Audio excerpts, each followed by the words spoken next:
Just as the sword swings toward him, the warrior stops.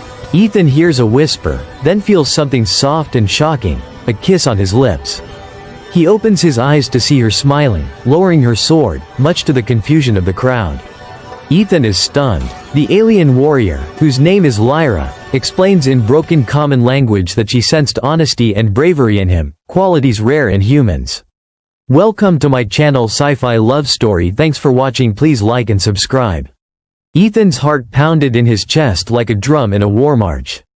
Sweat rolled down his temple as he stood in the center of the alien arena, surrounded by thousands of glowing eyes. The crowd was an endless sea of shapes and colors, creatures with limbs and forms he had never imagined. Some had 6 arms, some no legs at all. Their alien faces bore expressions of excitement, curiosity, and hunger for blood. And all of them were staring at him. He swallowed hard. His hands trembled. He had no weapon, no shield, nothing to defend himself. He was just a human, a fragile creature in a world that clearly didn't welcome him. From the far end of the arena, a sound echoed, a low, metallic hum that made the hairs on his arms stand on end. Then she appeared. Lyra, the alien warrior woman, moved with a grace that made the air itself seem to bend. Her armor shimmered like liquid metal, and her sword glowed faintly, humming with energy. She was tall, taller than any human Ethan had ever seen, and her eyes were sharp, intelligent, and terrifying all at once. The crowd gasped as she stepped forward, her boots silent on the smooth arena floor. Ethan's mind raced. He remembered the mission that had led him here, a reckless exploration, an ancient relic he shouldn't have touched, and now, this. He was supposed to be punished. He had expected pain, death, not this. Lyra's eyes locked on his, and for a moment, time seemed to stop. The arena, the crowd, even the wind, all of it faded. All that remained was the cold, alien gaze staring into his soul. "Human," she said, her voice clear, though strange, vibrating slightly in his chest. "You do not belong here." Ethan's mouth went dry. He tried to respond, but no sound came out. He only nodded. Lyra raised her sword, a low hum growing louder. Ethan's legs felt weak. He closed his eyes, taking a deep, shuddering breath. This is it. This is how it ends. He waited. The sword swung down. Or at least, he thought it did. There was a flash of pain, not in his body, but somewhere deeper, in his chest. A soft pressure, a warmth that he could not explain. He opened his eyes. Lyra was staring at him, lowering her sword. Her lips brushed against his in a gentle, shocking kiss. Ethan froze. The crowd erupted in confusion. Some creatures hissed. Some shouted. Some were laughing, or perhaps cheering. He couldn't tell. Lyra pulled back slightly, her eyes never leaving his. "You are not like the others," she whispered. "I can see it in you." Ethan's mind reeled. Not dead. Alive. Confused beyond belief. I don't understand," he stammered. "You will," she replied, her tone softening. "Come with me." Before he could protest, she extended her hand. Trembling, Ethan took it. Her grip was firm, almost unnervingly strong. And yet, there was a gentleness in her touch, a promise that he might survive this day. Lyra led him through a narrow passage hidden behind the arena, away from the roaring crowd. The walls were smooth, glowing faintly with an alien light. Shadows danced around them as they moved deeper into the structure. Why did you spare me?" Ethan asked, his voice barely a whisper. Lyra glanced at him, a small smile playing at the corners of her lips. "Because I do not kill the brave. Because I do not fear honesty." Ethan blinked. "Honesty?" She nodded. "Humans are usually deceitful, cautious, weak. But you showed courage. Even when you had no weapon, you stood. You did not flinch. You closed your eyes and faced death." Ethan felt a rush of shame and pride at the same time. He had not thought of it as bravery. He had thought of it as survival. Yet she saw something more. They reached a small chamber, hidden from the arena. It was quiet, warm, and smelled faintly of something metallic, yet sweet. Ethan sank to the floor, breathing heavily. "You are safe here, for now," Lyra said. She lowered herself beside him. "But the council will not forgive disobedience. They will come for you. And for me, if they discover I helped you." Ethan's stomach twisted. Why help me?" Her eyes softened. "Because sometimes, what is right is not what is expected. And you are different. I sense it." For a moment, neither of them spoke. Only the distant roar of the arena echoed through the walls. Ethan could feel his heart slowing, the terror giving way to something else. A strange sense of connection, of trust, of something he did not yet understand. "Who are you, really?" Ethan asked finally. "I am Lyra," she said simply. "A warrior of the Zorathian clans. One of the Council's best. But I do not serve their cruelty blindly. I choose my own path. And for now, I choose to help you." Ethan wanted to ask 100 questions. Why him? Why spare his life? Why had she kissed him? But there was no time. He sensed the walls around them were not as solid as they seemed. Every moment they lingered increased the risk of being discovered. Suddenly, a loud metallic clang reverberated through the chamber. Lyra's eyes narrowed. She sprang to her feet, drawn. Her sword once more. Ethan instinctively rose, though he had no idea what he could do. "They are coming," she said. "The Council's enforcers. They will find us unless we move." Ethan's heart raced again. Fear surged through him, but now it was mixed with adrenaline and a strange thrill. "I survived once. Maybe I can survive again." Lyra extended her hand. "Come, follow me, and do exactly as I say." Ethan nodded, gripping her hand tightly. They slipped through hidden corridors, moving faster than Ethan thought possible. The hum of distant engines and the shouts of alien guards reminded him that time was running out. As they rounded a corner, Ethan glimpsed the arena from a high balcony. The crowd was still there, cheering for some unknown spectacle. And yet, it felt distant, irrelevant. He was alive. Lyra had spared him. Somehow, they had escaped the eyes of death, for now. Lyra led him to a small chamber with a view of the alien city below. Towers of shimmering metal and glass stretched into the sky. Lights glowed like constellations. Ethan could not take his eyes off it. "You see?" Lyra said softly. "Your world is not the only one. There is much beyond your imagination. Much to explore. Much to survive." Ethan swallowed. "And the Council? They will hunt us," she said. "But I have a plan. For now, we hide. And we learn." He looked at her, really looked at her. There was danger in her eyes, yes, but also something else. A hint of hope, of rebellion, of a story that had not yet finished. "Why did you kiss me?" he asked finally, his voice barely audible. Lyra smiled faintly. "Sometimes, a touch says what words cannot. Sometimes, you must take a risk to survive. And sometimes, humans are worth the risk." Ethan's mind raced, but there was no time to dwell on it. Footsteps echoed down the corridor, closer, faster. Lyra grabbed his hand. "Move." They sprinted through winding halls, past strange glowing symbols and alien machinery. Every corner, every shadow could hide death. Ethan's legs burned, his lungs screamed, but he kept running. Finally, they reached a reinforced door. Lyra tapped a sequence of symbols, and the door hissed open. Inside was a small chamber, barely large enough for 2 people. She pulled him in, sealing it behind them.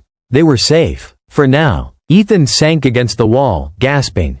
That was insane. Lyra leaned against the opposite wall, catching her breath. This is only the beginning. Ethan swallowed hard. His mind was a whirlwind of fear, confusion, and awe. One thing was certain. He was alive, and somehow, an alien warrior had chosen him. Somehow, his life had been spared. And somehow, he was not sure if he was ready for what came next. The distant hum of the city below reminded him that the world outside the Council would not forgive disobedience. Danger lurked in every shadow. And yet, a spark had been lit, a bond had been formed. Ethan looked at Lyra. She looked back, and for the first time in his life, he realized that survival alone was not enough. There was a story unfolding, a story he was now a part of. And whatever happened next, he would face it with her. Ethan's chest heaved as he sank against the wall, still trying to catch his breath. The small chamber they had found offered a brief respite, but he knew it wouldn't last. Every second outside meant exposure to the Council's enforcers, trained hunters who would show no mercy. Lyra sat across from him, her glowing sword leaning against the wall. Even in the quiet, she radiated strength and confidence, her eyes scanning every shadow. "We can't stay here," she said softly. "They'll search the arenas soon. They'll know I helped you." Ethan nodded. "Then what do we do?" His voice was shaky, but there was determination in it now. Fear still lingered, but it was mixed with adrenaline and curiosity. Somehow, he had survived. Somehow, she had spared him. Lyra stood and motioned for him to follow. Come, we fight. Ethan's heart skipped a beat. Fight? He was unarmed. He was human. What chance did he have against trained alien warriors? Lyra must have read his thoughts because she gave him a faint smile. Do not underestimate yourself. I will guide you. They slipped through hidden corridors, shadows clinging to them as they moved. Ethan's legs burned, his lungs ached, but he kept going. Behind them, the distant sound of alarms began to echo through the arena. The council had noticed their disappearance. Lyra led him to a small chamber filled with alien machinery. Holographic maps and glowing devices lit the room with an eerie blue light. She pressed a series of symbols on a panel, and a hidden weapon appeared, a compact energy blaster, pulsing with power. Take this, she said. You will need it. Ethan hesitated. I've never used anything like this. You learn quickly, or you die, she replied, her tone firm but not cruel. Now, focus. We move. They emerged from the chamber onto a high balcony overlooking the arena. Below, chaos reigned. The enforcers were combing the crowd, scanning every spectator, every hidden passage. Lyra crouched low, scanning the perimeter. Ethan tried to calm his racing heart. Okay, think, breathe, survive. Suddenly, a figure emerged from the shadows, tall, armored, and unmistakably part of the council. The commander who had threatened Lyra in the arena. His eyes burned with fury as he raised his weapon. Lyra, he shouted in her native tongue, voice echoing across the city. Traitor, you dare defy the council? Lyra's grip tightened on her sword. Why your cruelty, she shouted back. Leave him out of this. The commander's eyes narrowed and in a flash, he lunged at them. Lyra moved first, her blade striking with incredible precision, deflecting his energy weapon. Sparks flew, illuminating the dark balcony. Ethan froze for a moment, unsure what to do. Now, Ethan, Lyra shouted, dodging another strike. He fumbled with the blaster, finally managing to aim it at the commander. A pulse of energy shot out, striking him in the chest.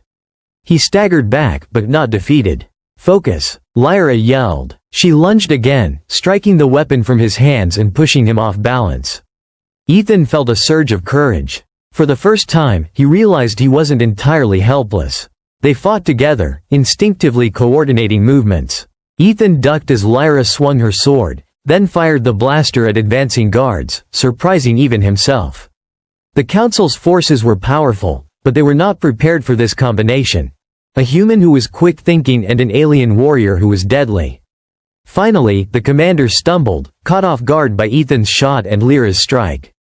He fell to his knees. Lyra stood over him, sword pointed at his chest. This ends now, she said. Leave, or die. The commander hesitated, then, with a sneer, backed away. This isn't over, he hissed before disappearing into the shadows. Ethan's knees gave out, and he sank to the floor, gasping. Lyra placed a hand on his shoulder. You did well, she said softly. Better than I expected. He looked at her, a mixture of awe and relief washing over him. I couldn't have done it without you. She smiled, the first time it had felt gentle rather than intimidating. You might have surprised yourself. Humans are capable of more than they realize. For a moment, silence settled between them. The adrenaline faded, leaving space for something new. Ethan's mind drifted back to the kiss in the arena.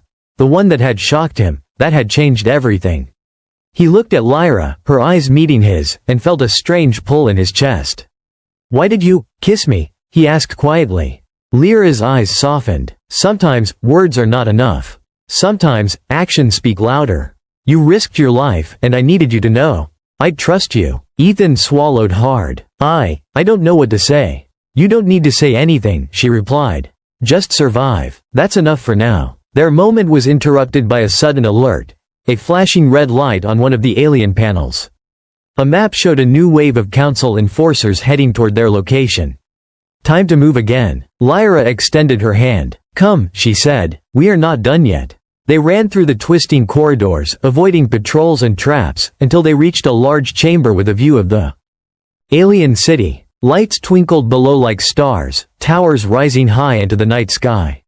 Ethan felt a moment of awe despite the danger. This is incredible, he whispered. Lyra nodded. There is more to my world than what you have seen. More than arenas and councils. More than power and fear. But there is danger too. Ethan looked at her. Then we fight it together? She smiled faintly. Together, as they planned their next move, Lyra revealed a secret.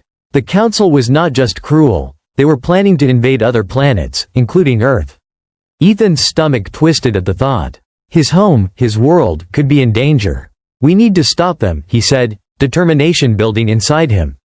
Lyra nodded. And we will. But we cannot do it alone. We must find allies. Those who oppose the Council. Those who believe in a better future. Ethan's mind raced. Where do we start? She pointed to the holographic map. There. Hidden settlements, resistance groups. We gather them, we train them, we strike when the Council least expects it. Ethan felt a thrill. For the first time, he wasn't just surviving, he was part of something bigger. Something that could change the galaxy. They spent hours strategizing, their connection growing stronger. Lyra taught him basic combat techniques, ways to use the alien technology, and how to move silently through the city. Ethan listened and learned quickly, amazed at his own adaptability. As the night deepened, a quiet moment fell over them. Ethan looked at Lyra, noticing the faint glow of her eyes in the dim light. "Lyra," he began. "Yes?" she asked, her voice soft. He hesitated. I think I'm glad I closed my eyes in the arena. I don't think I would have survived, or understood, without you." Lyra's lips curved into a small smile. She leaned closer, brushing a hand against his cheek. "And I am glad I saw something worth saving in you." Ethan's heart raced as she kissed him again, softer this time, full of unspoken promises. It was a kiss of trust, of courage, of the bond forming between them. Suddenly, a shadow passed outside the window. Both of them turned, alert. A figure, cloaked and mysterious, observed them from the rooftops. Ethan's stomach sank. Danger was never far away. Lyra's eyes narrowed. "We are being watched," she said. "But it does not matter. We are ready." Ethan felt a mix of fear and excitement. The Council would come. Other enemies would rise. But with Lyra by his side, he felt ready for anything. The city stretched below them, alive with lights and movement, a world full of possibilities and threats. Ethan realized that he was no longer just a visitor in this alien realm. He was part of its story. And with Lyra, he would face every challenge, every danger, every unknown. As dawn approached, painting the city in shades of violet and gold, Ethan looked at Lyra. "What happens next?" he asked. Lyra's eyes sparkled. "Next, we change the galaxy." And with that, they stepped into the unknown together, ready for the battles, the adventures, and the unexpected moments that lay ahead.